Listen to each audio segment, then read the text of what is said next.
Candace. Thank you. Thank you for having me. I'm so excited to be back. I love doing these with you all. So thank you again for having me back this year. Candace, the Auctria webinar door and stage is always open for you. We love having Candace Cody come and visit us here at Auctria because she's always bringing us the good stuff as it comes to marketing. I appreciate you. People always ask us, how do I fill the seats? How do I fill the sponsors? How do I get people to know about my event? I've got a couple ideas, but Candace brings the goods. She is a dynamic director of events at Community Boost. 9 years of empowering nonprofits through targeting, digital marketing, event leadership. She is known for her exceptional ability to translate complex strategies into actionable steps, and she has brought that knowledge here today, shaping the future of nonprofit marketing. I always ask everybody to drop into the chat. Where are you tuning in from geographically? What kind of organization you're supporting? Because a lot of times people make friends in our chat. And if you're new to me and to Auctria, hello, my name is Lori. Auctria was founded in 2011. Organizations have raised over $1 billion using the Auctria platform. So I think we were both marketing this webinar, so you may have come in through either direction. In fact, if you want to throw that into the chat also, love to know which direction you guys found the webinar info. So are we going coast to coast yet? Usually we do. Milwaukee, we've got Queens, New York. Obviously that's you, Candace. Susan Johnson, Healing Wave Aquatics, Orange County, New Jersey, Princeton, Anchorage, PDX. Go ahead, continue to put it in there. I am in sunny South Florida, and I am thrilled that you guys are joining us today. Drop any questions, any comments into the chat box. We will have the presentation available for you afterwards, the slides, as well as the recording. And off we go, Candace. Are we ready? I mean, I'm ready if you are. I am so excited to be here. Thank you again for having me back. I am tuning in, like I said in the chat, from Queens, New York, and I'm part of the team at Community Boost. For those of you who may not be aware of Community Boost, we're a digital marketing agency helping nonprofits grow their thriving online communities with the power of digital marketing. We've been around for over 12 years now. We've worked with over 1,500 nonprofits. We've helped them raise over $150 million directly through a lot of the strategies that we'll be talking about today. And we're just so proud to put on webinars with our partners like Auctria and some of our own. You may be familiar with the Nonprofit Marketing Summit. Shout me out in the chat if you have. But we are really proud to be able to offer free educational opportunities like this one to over 200,000 nonprofit professionals. So we're super excited to be here. There's our very sad looking Jon Snow. He has no plan in place. He's just kind of going with whatever he feels like at the moment. And there's our very thoughtful planner, Tyrion, who is reworking his plan right now so that he can see success this year end if he was a fundraiser or a marketer like us. So we want to really develop a plan that is easy to follow and delegate tasks to the team, so everyone kind of knows what is the overall plan for the rest of the year, and then you can delegate the specific tasks accordingly so that everyone's on the same page. I also want us to create a process-oriented approach so that we are really basing a lot of our decisions on metrics and data as opposed to just how we're feeling in the moment. Also, with this type of plan, it's really easy to keep track of success and also notice where you're off pace and might still want to make some adjustments ahead of year end. And then this way you are set up to meet and exceed your fundraising goals. And look how happy our Tyrion is, even though I think he might be in handcuffs or something. In that gift. Anyway, that's just a little bit of fun I like to have with these. But when we are expecting or looking ahead to year end, it really is your biggest opportunity for marketing and fundraising growth are in the days ahead. So such great news that if your plans have not been going to plan, we have your biggest opportunities to not just catch up, but actually exceed those goals, because the biggest giving days are ahead of us. So nearly a whole third of annual donations are made during December. Approximately 12% of those gifts are actually made in the final 3 days of the year. So that is crazy. More than 10%, 12% of gifts that you're going to bring in through individual donors are happening in just 3 days. So the way that you approach your marketing heading into year end now is set to pay off big time, so that you can not only catch up, but also exceed your goals this year end. We also saw that Giving Tuesday raised a staggering $3.6 billion last year, which is a record-breaking 16% increase. So every year we're seeing these huge increases in giving on Giving Tuesday. I know that there's like always some concerns, especially with some smaller organizations that I worked with, about like, is Giving Tuesday effective? Should we be doing it? And I really think the answer is yes, just because there is still opportunity for you to get in front of your audience and get them to give, and then on Giving Tuesday, and then hopefully make a second gift in those last 3 days of the year or in that year end period. So, and also, if you are we're in July, guys, like we are like way ahead in terms of many organizations start planning their year-end appeal in October. So if you're already thinking about it, you are in the perfect place to really shape the best year-end yet.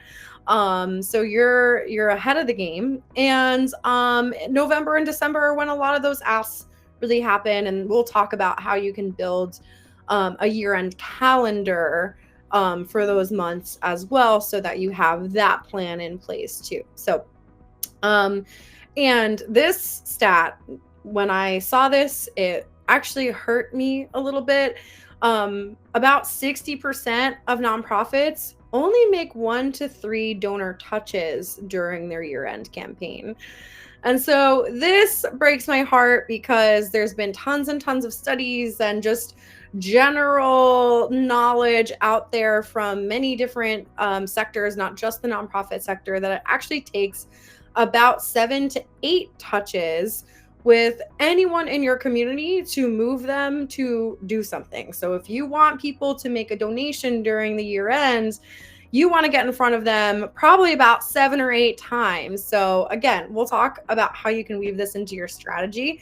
But my point here is that whatever communications you might be thinking about doing or already have planned, let's do more of it, so that we can get your donors to really give again this year end. So really, really good news when it comes to looking and reassessing your marketing plan for the year, is that small shifts can offer like really, really high rewards, especially because we are getting into this high giving season. So those shifts that you make now are going to pay off big time later. So I wanted to take it back a step though. So to think about like, what is the function of marketing? What do we want to happen when we do marketing with our audiences? So we want to first attract new people to learn about your organization, get bought into your vision, bought into your mission, and then engage with you. So they're going to leave their email somewhere, they'll react to an ad, or they're going to do like something that you post on social media, take some sort of action and engage with you, so that you're able to either remarket to them, or send them an email, or just engage them, nurture them with your content through all of your marketing initiatives to hopefully convert them into a donor. And then once they are a donor, they give to your organization, they've bought into your vision and mission, they want to support you. The sometimes challenge for a lot of organizations is to retain them, because, you know, more often than not, about more than 50% of the time, we lose donors, first-time donors. So we want to also focus some of our marketing efforts on retention, so that we're able to not just get people to give once, but to actually become a donor that gives for years and hopefully a lifetime. So that's the framework that we'll be looking at when it comes to all of our marketing. We'll keep that in mind, right? What the purpose of all of this is. And then also when we go back to our marketing plan and we want to think about, especially when it comes to meeting fundraising goals specifically, since I would think most of you are here to explore fundraising, how you can meet and exceed your fundraising goals for year end with marketing. There's 4 basic ways that you can grow fundraising through individual giving. So not talking about grants, not talking about, those bigger gifts, but it's acquiring more donors, so more people to give, which is actually, like, recent studies have been showing like the number of donors going down, even though the average gift size has been staying about the same. So that could be a challenge that we want to solve for this year, right? We might want to really focus on acquiring more donors. But the second way to grow your fundraising is to increase that average gift size, because you can have the same number of donors, but if each of them are giving $5, $10, $20, $50 more than they gave before, now you don't have to quite work as hard to get them through the door, but you are raising more money. So you can think about how you can increase your average gift size through your marketing channels. The third, like I mentioned, is to increase your donor retention. So you want your donors that gave last year to give again this year. You want your donors that gave earlier this year to still give again this year. And so even having those recurring donors who are in it for the long haul to make possibly a one-off gift heading into year end as well. And then you want to think about increasing your return on investment. And so we'll talk a little bit about ROI when it comes to like reassessing which channels we should be investing in. But ultimately, the less you end up spending on all of your marketing and fundraising initiatives, the more funds that you have back in your pocket to reinvest in growing your audience as well. So you can kind of keep ROI in mind as kind of the underlying factor of how you continue to grow your fundraising. So I want to talk about what a marketing plan is supposed to be, like what it's designed to do. It really is like a high-level outline of your marketing objectives, your goals, and the strategies that you plan to use to reach your goals. It is not a list of every single communication you plan. It's not a list of everything that you need to do. So that's the good news, right? Where like you don't have to think through every single communication to have a really solid plan. It's just the backbone of your marketing strategy that will guide your year-round decisions. And then especially now, like if you already have a plan and you're trying to rework it, now's the perfect time because we have so much opportunity ahead of us to tweak it as we head into year end. And so I do have a template for you all. If you want to go ahead and grab, this is like the high level annual marketing plan template. So this is to help you map out your high level strategies, your high level goals and your strategies that you're using to reach your goals. And so we'll be spending some time, like about half of the conversation going through this template. So I'll give you all a moment just so that you can download it if you would like. I'll try to go back and pull the actual plan template back into here, but I wanted to also provide another resource. So this is your year-end marketing calendar template. So unlike a plan, unlike your marketing plan, which is, really mapping out those high-level strategies that you're going to be using for the rest of the year, the calendar template is designed to actually map out those individual communications so you can take your strategy and turn it into a really solid marketing calendar through the end of the year. And so this is what we'll be talking about through like kind of the latter part of this conversation. And so I think both are really effective to, have your strategy and then have your specific communication template, calendar template all set for you. So I will pause there. If everyone got the chance, I hope everyone got the chance. Oh, thank you, Lori, for dropping those in. And so, Oh, yeah, yeah, I'll send these out afterwards also. So if you don't sure. grab them, they'll be in the attachment with the replay. You can share it with your entire board, your friends, anybody that you think can benefit from those.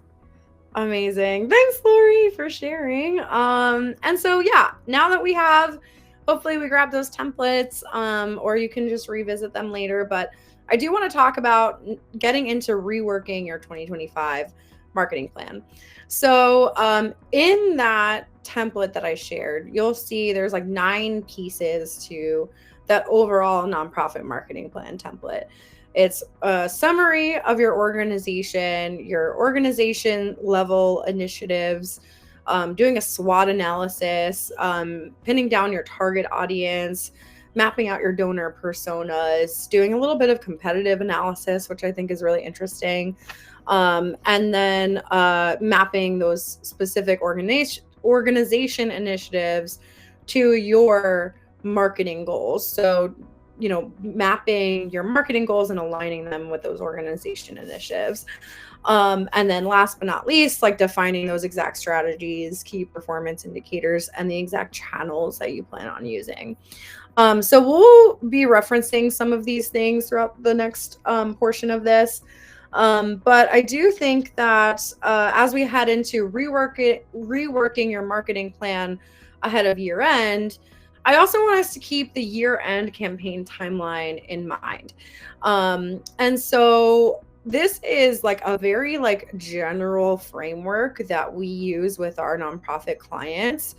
And so I'm gonna throw out, because we have some extra time here, honestly, a few ideas of what you can even start doing now ahead of year end. But generally speaking, we'll use like September or preferably earlier, like now, to like analyze the data from previous campaigns you've done this year and the year before during year end specifically, defining what your year end campaign theme is going to look like, your target fundraising goals, start creating and testing content. So we'll talk a little bit about that, segmenting leads into smaller gifts and higher gifts and all that good stuff, and gathering the incentives, securing any sponsors that you might need, or matching gifts.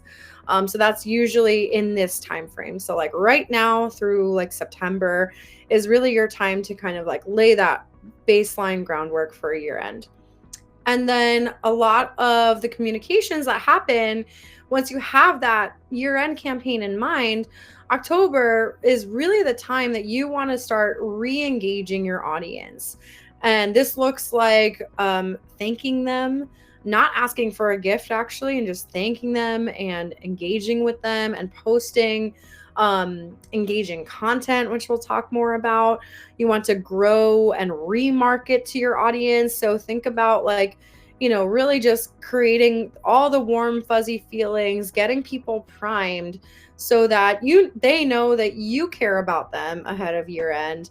And the funny thing is, with a lot of gratitude campaigns that we see, we also end up seeing a spike in donations, even though we didn't ask for one. So that's the funny thing about gratitude, it keeps giving. And then with Giving Tuesday, a couple weeks ahead of time, you want to like really like all of November, like go hard on Giving Tuesday, start really getting those asks out and putting out as many communications on multiple channels as you can that ultimately serve your marketing goals.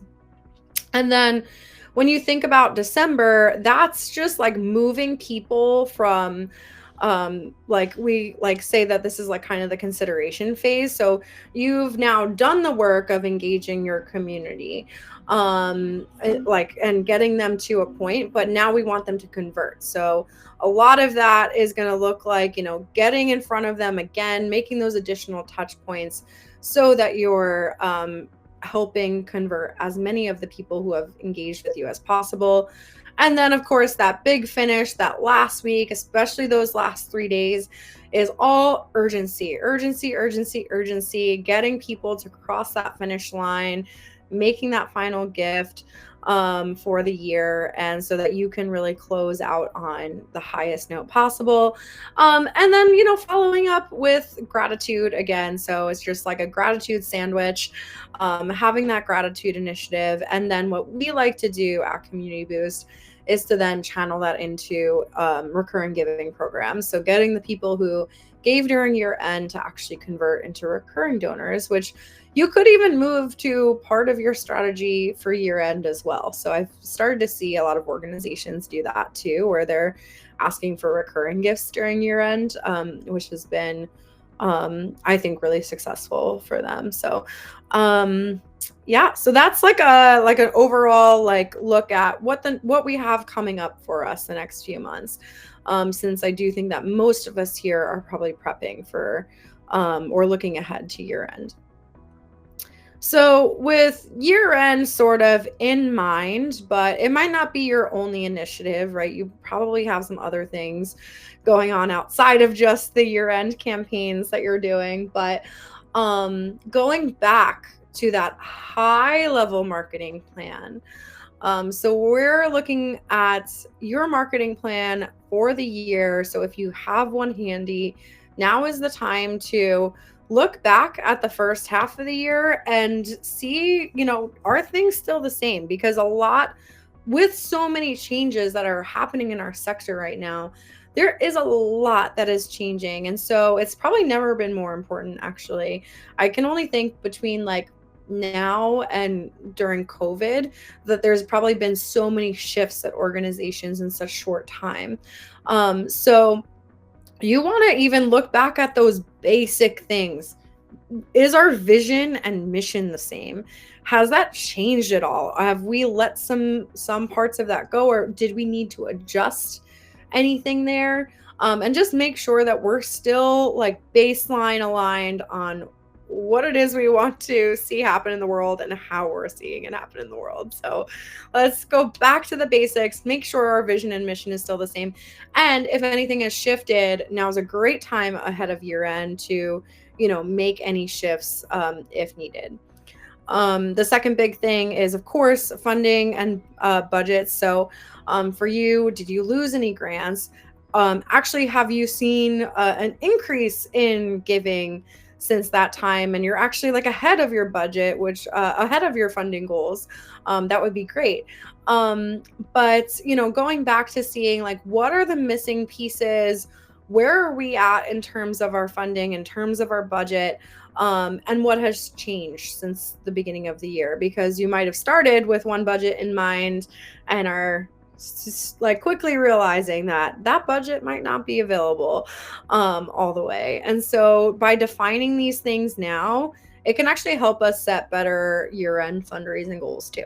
So and we'll talk about how you can lean into any gaps here to actually help fuel your fundraising.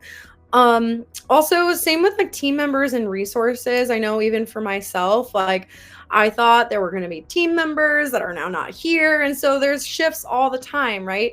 And so earlier this year, you may have committed to doing marketing initiatives that required certain team members or had certain team members be supporting them that are no longer supporting them. So, or maybe you added team members and now you actually have capacity to do more. So really mapping out what has changed since you first set your plans in motion can also identify what your capacity looks like and can really help shape a lot of what your marketing looks like the rest of the year. And then last but certainly not least is programs.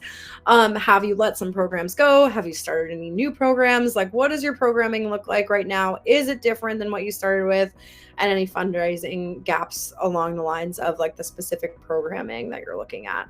Because sometimes one of the great things is that you can focus on, hey, we do have this new program and this is what it costs to fundraise for it. And so you can launch, multiple campaigns even ahead of year end to help with any gaps in programming and or target and segment your audience to give towards certain programs. So good to know what your programming looks like right now, doing that high level check-in.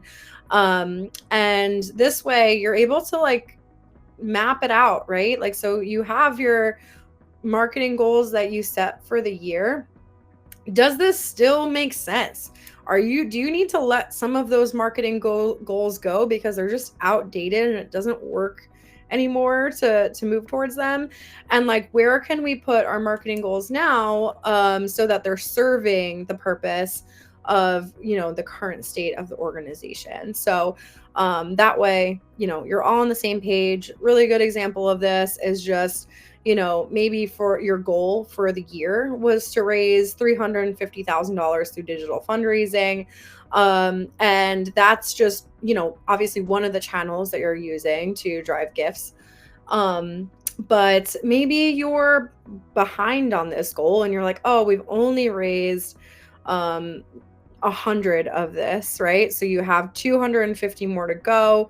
Then you can, backtrack, map your marketing goals to align with the gap in your funding right now. That's a very, very basic example. There's lots of other examples that we could give, but I think you get the picture. And so one of the best ways to do this is to just like gather all the key performance indicators and maybe get together a spreadsheet of like everything you've been doing this year, mapping out all the different marketing channels you've already been using. So you're probably using organic social media. You probably have been using email, right? You might have done some direct mail.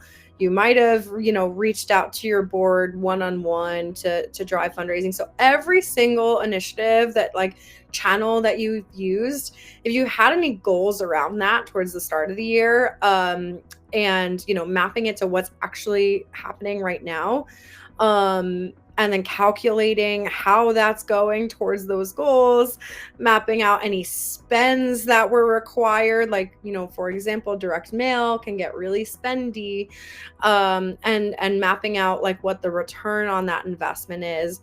It makes it really, really clear for you and your team to be like, oh, these are the channels that have the highest return on investment. So with a little bit more attention and budget directed to these channels, we can actually drive more results. And so that way you can really lean into the channels that are working best for you. And then of course, mapping out like what your overall goals looked like to like what is actually happening right now so that you can really plan to meet any gaps and of course, hopefully exceed them. Excuse me. All right, so some practical next steps for aligning with your organization. Just going back to those main goals that your organization has on a high level, and then realigning them to your specific marketing initiatives so that you can really map out how you're going to be interacting with your audience, what your main goals are, and also the main channels that you want to continue to invest in, and hopefully some things that you can let go as well. So that way you're not overburdening yourself, but rather just like focusing your efforts on where the highest value is and not just doing things just because you've always done them and you planned on doing them earlier this year. Also like gathering that data on this year's performance so far can really help make it clear to you where you should be doubling down, what you can leave behind. So, again, we just talked about that. And then I would love for you, if you're the executive director, then this is just like a check-in with yourself, or maybe some board members.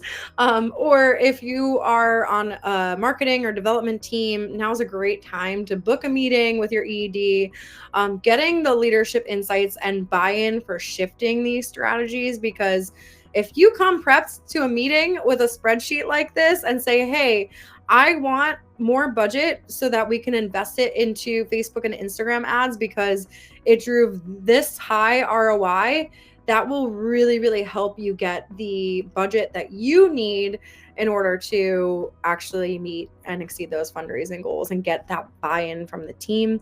And also like making sure, like, if you don't know where the gaps are in certain budget resourcing and funding is, you can get their perspective and weigh in there. Another thing that you want to maybe identify, and we'll talk about some stuff later, so no need to think about this right now, but is getting some buy-in for what you might want to test going into year end. Because I think with the world we live in, tech is moving so fast. We have all this AI, we have so many things that are moving forward at such a rapid pace that testing one or two new channels, maybe three, but really keeping it to like one or two heading into year end or the latter half of the year is going to be advisable, so that you can explore how you can further branch out and do a even bigger multi-channel marketing campaign to engage your audience. And so with all of this, like, just consider how this all kind of fits into like any of these specific ways that you can drive donations, so or increase your fundraising. So like, are certain initiatives to acquire new donors, are certain initiatives really designed to increase average gift size, are certain initiatives that you do designed to increase donor retention and then overall increase ROI. And like, mapping these things to specific channels and initiatives can really help make it clear like what the purpose is of each of these channels that you're using. And likely you're using them in different ways for multiple things, but having that kind of mapped out can also help make things clear for you and the team. All right, so number 2 is to realign and re-engage your audience. So in that high-level marketing plan, I would hope that you have, who your audience is, but that might be shifting as well, right? Your audience really informs how you talk, the ways that you talk to them, your brand, your tone, and the ways that you're trying to engage your audience. And so this is really important, especially when we talk about certain channels that you might want to continue to invest in. So going back to hopefully earlier this year when you had a few target audiences, I've never met an organization that only has like only one target audience. Likely you have a couple of different audiences that you're trying to get in front of, whether it's older donors who are passionate about your cause that, communicate different ways. And then you have hopefully a subset of younger donors that might communicate in other channels. But, usually you have like 1 to 3 target audiences that you're really going after. So mapping out like exactly who these target audiences have been this year so far and how those communications have been going, just kind of doing like some backtracking and seeing like, are we successfully targeting these audiences? Are they even the right audiences for us? Maybe you're finding that you thought that one audience was going to be really responsive and they're just not. And maybe you need to tweak the audience. Maybe it's not your messaging that's the problem. It might be the audience. So, really reassessing to see, how have your communications been with these audiences so far? And are you seeing any standouts there that you can even lean further into, or any similarities in demographics that you can use to adjust your audience targeting strategy? And then with that in mind, you might want to think about the channels that you're using to reach these audiences, because a lot of the times you are trying to engage your younger donors and maybe you made some investments into your TikTok strategy. But with like the current state where like TikTok is still around, but like that might shift or it might change. Like maybe you want to think about like reinvesting some of your time and budget back into like the Instagram community for the audience.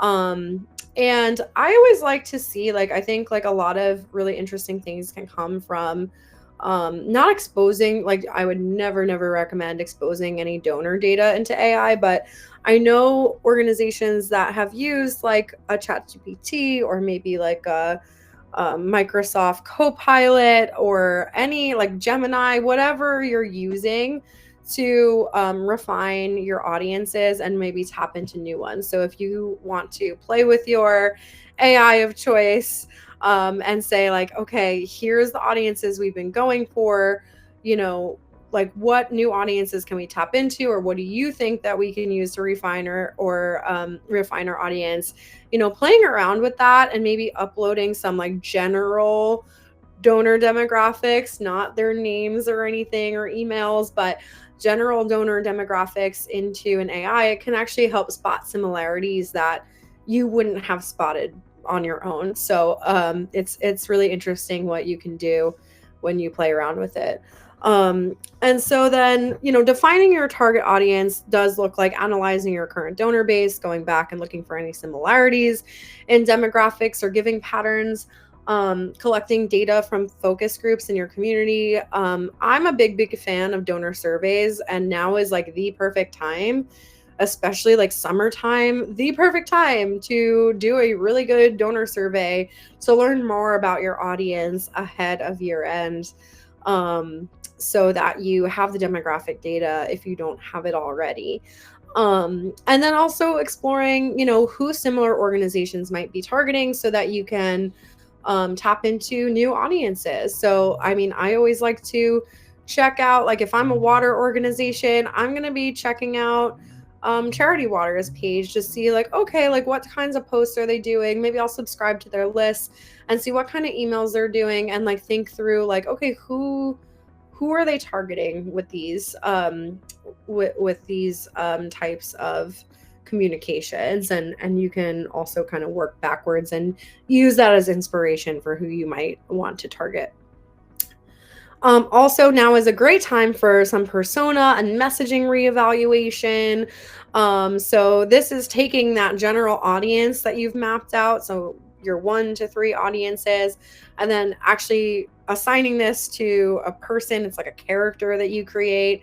Pro tip that I always recommend doing is like picking a real person that fits in that category and actually building it based on them, because I know that if I'm talking to Susan, I'm going to talk one way, and if I'm talking to Jeffrey, I'm going to talk a different way.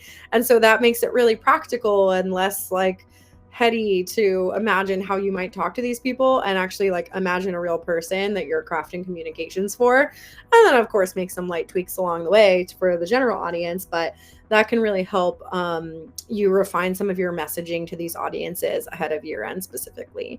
And then again, what additional channel investments you might want to redirect your energy towards, and your budget ahead of year end, so that you're getting in front of the right people using the right channels that they are using. And so I have this persona example. I'm going to skip it. You can always like revisit this later, but I wanted to show you what this looks like in practice. So at Community Boost, we for years worked with Cancer Research Institute. And so what we would do is run a bunch of different ads, so they're different audiences, ahead of like throughout the whole year. And so then by the time that year end came around and we were thinking of their year end strategy, we could go back to these different audiences and actually see the types of ads that they engaged with the most. And so what we did with that is then we created more ads that were more like the most like similar to the most engaged with ads that these audiences already were attracted towards. And then we use that to create new, better, improved ads to really target these audiences ahead of year end, so that they were designed to speak to these audiences the right way, using the right channels, and ultimately drive those conversions. So use the messaging and the copy and the graphics that are already resonating with your community. You can easily do this with emails too. Just look back to like whatever emails you've sent, or hopefully you've done some segmented emails, and see what performed the best. And then think about, all right, like I need to do more of that this year end. And then, you know, again, now is the perfect time to just get your audience primed. So we do with almost all of our clients a thank you campaign around, starting around now through like October. I would say like September, October is probably your sweet spot because it still like keeps you top of mind right before you launch your year-end campaign. And again, just like these like thank you ads, like, no one even thinks to run a thank you ad just because, what, like, we can just thank them over email. But having this touch point, like I said, there's like 8 touch points. It takes a lot of touch points to get in front of somebody.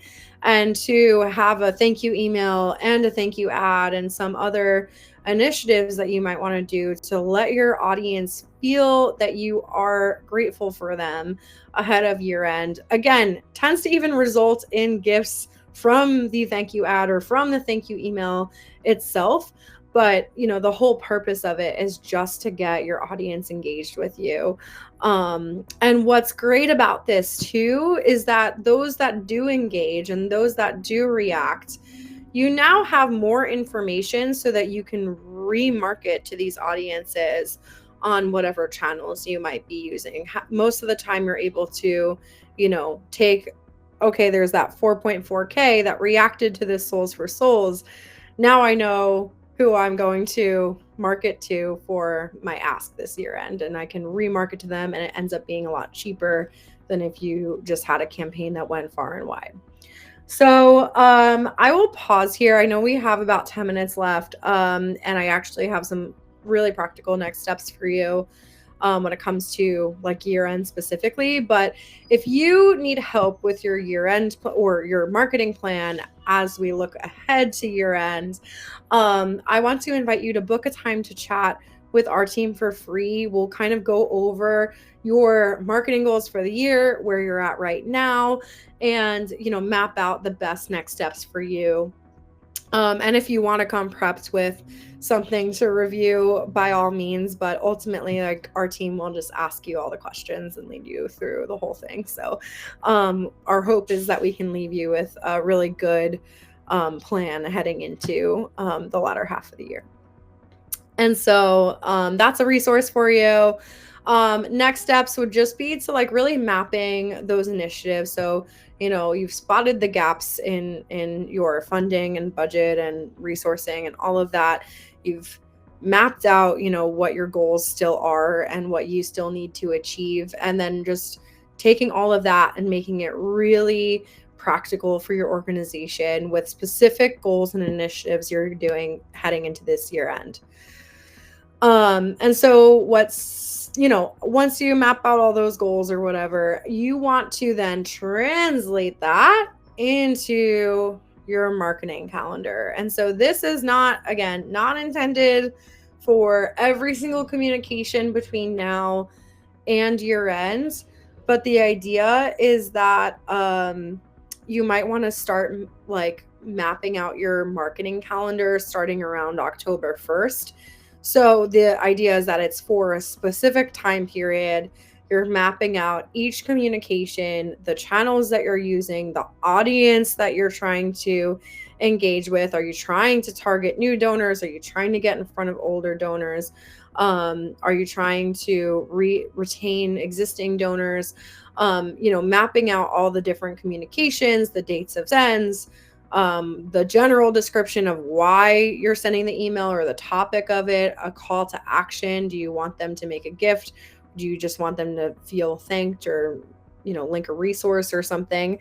And then you'll see, even like here, you can then map out, like, you have your team members that you hopefully have at your disposal. And then you can make sure like everyone knows who's responsible for what.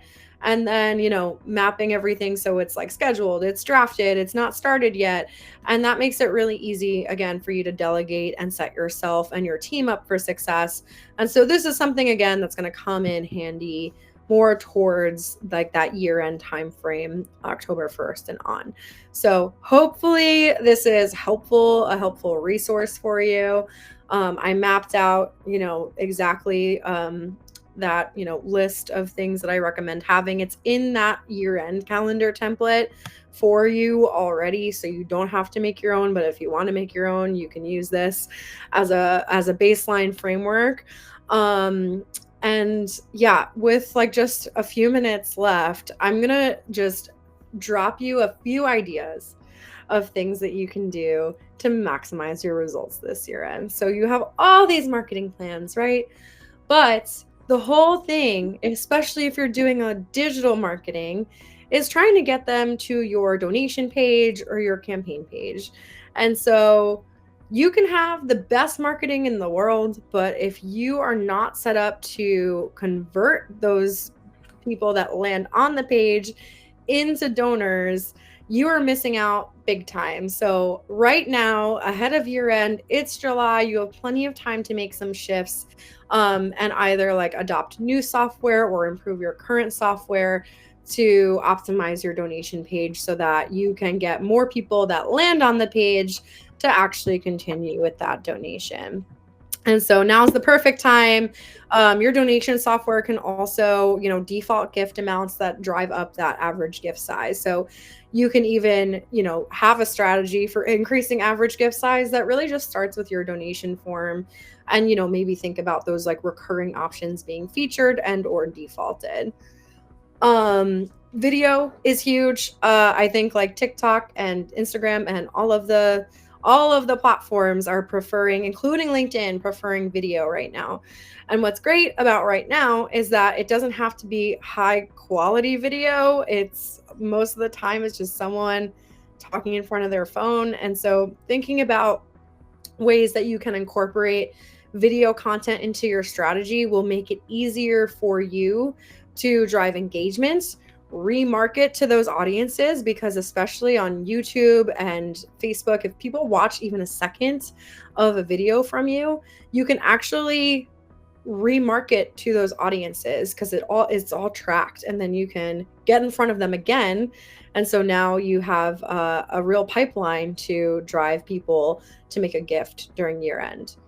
Matching gifts are huge. I recommend highly that you secure a matching gift so that you can use that in and incorporate it into your strategy. Sometimes I'll even suggest asking your board if they will do a big gift that you can use as a matching gift, or repurpose an existing major donor's gift into a matching gift as well. You have $120,000 a year in free ad spend from Google. I highly recommend using it. It is a really good way to drive more traffic to your website. And if your donation page is optimized for conversion, that increase of traffic can easily result in increased donations. Meta advertising, I've shown you a lot of examples for this. Meta really does specifically work well for year end from what we've seen with all of our clients. So it is a really good way that you can drive gifts. And it is possible, especially with a lot of remarketing initiatives that I've been recommending, to drive an average of 3 times return on ad spend. And you can personalize messaging to different audiences pretty easily, and retarget them. And last but certainly not least, YouTube ads are actually really great for staying top of mind. We talked about needing to get in front of people about 8 times. People watch YouTube every day. It's the second most visited site in the world, and you only pay if someone like actually watches your video for at least 30 seconds. And even then it's like 10 cents a view. So it's really, really affordable. And I think underutilized in our sector. And then, thinking about Google Display for remarketing. And last but certainly not least, I recommend, going back to your beneficiaries, the people that are in your community, to actually tell their own stories. And so there's nothing better than actually having stories come from your community. There's some beautiful examples here of how Stupid Cancer did that, and how Volo City Kids Foundation did that, is just re-engaging their audiences to tell stories on your behalf. So you don't have to create all the content yourself. You can encourage your community to tell their stories and be part of the initiative and share with their communities. And so the second half of the year is where momentum meets intention.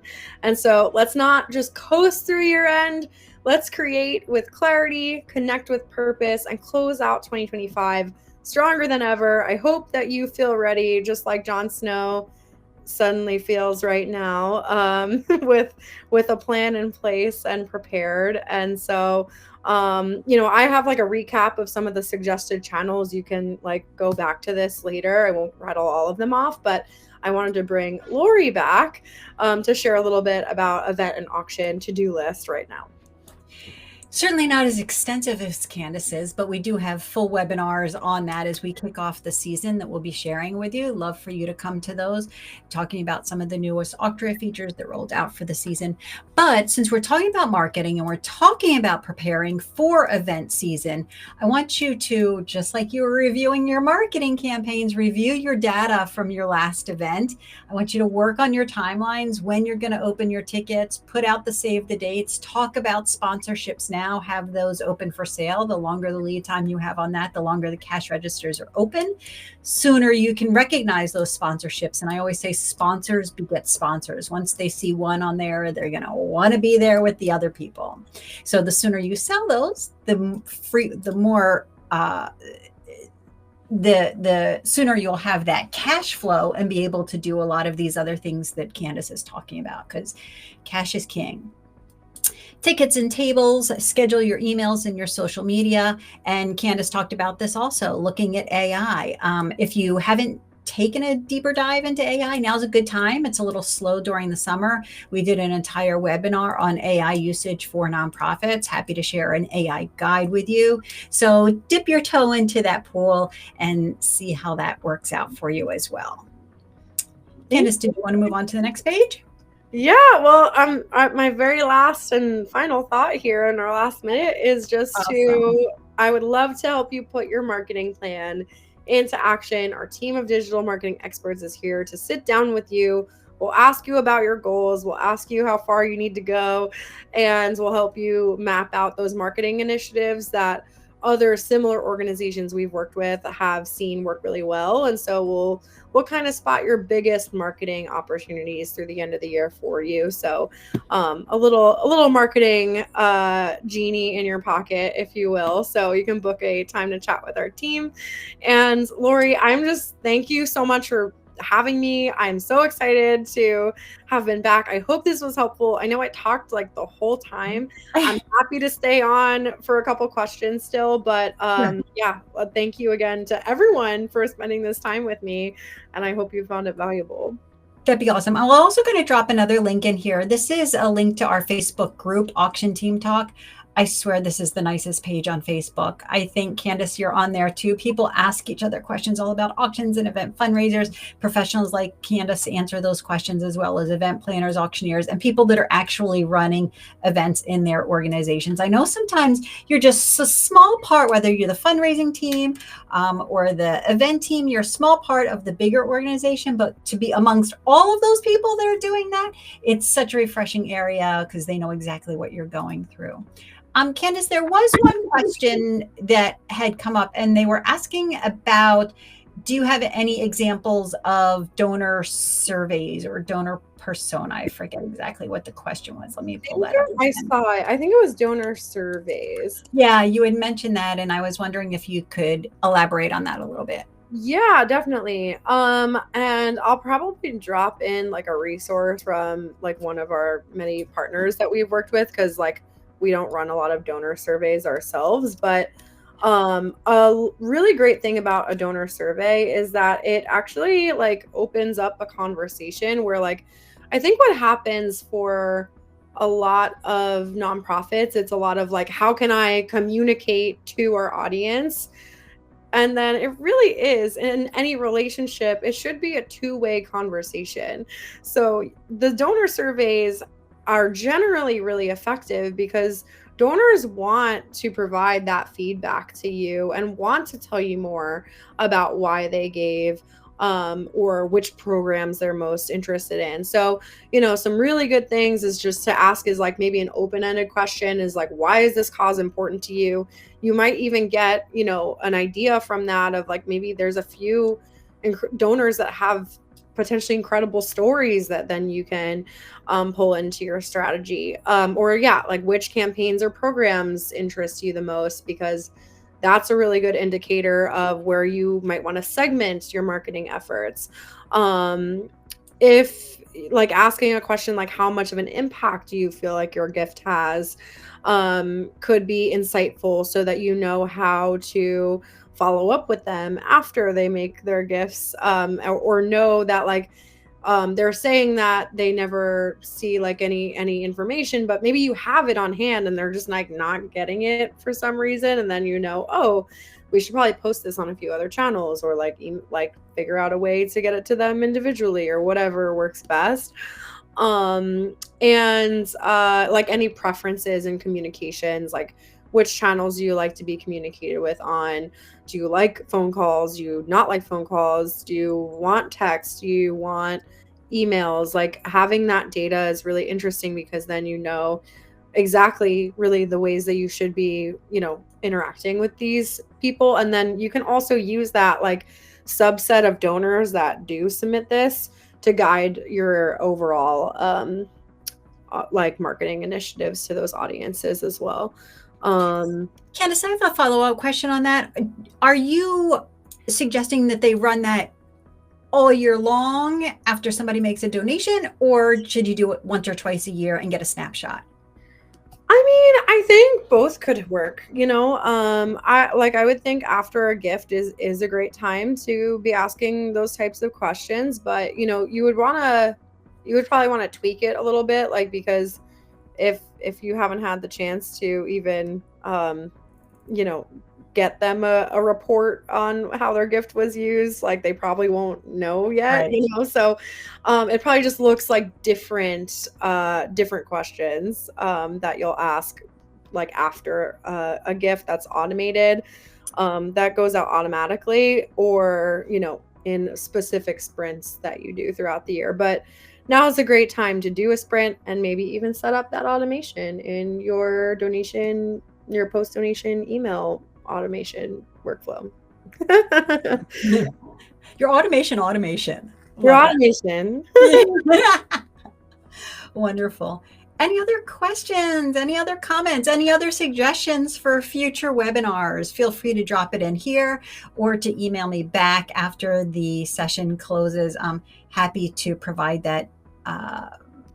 I'm happy to take in that information so that we can continue to provide you with some resources that are important and valuable. Awesome. Thank you for dropping that in there, Candace, on the Bloomerang nonprofit surveys and the other links.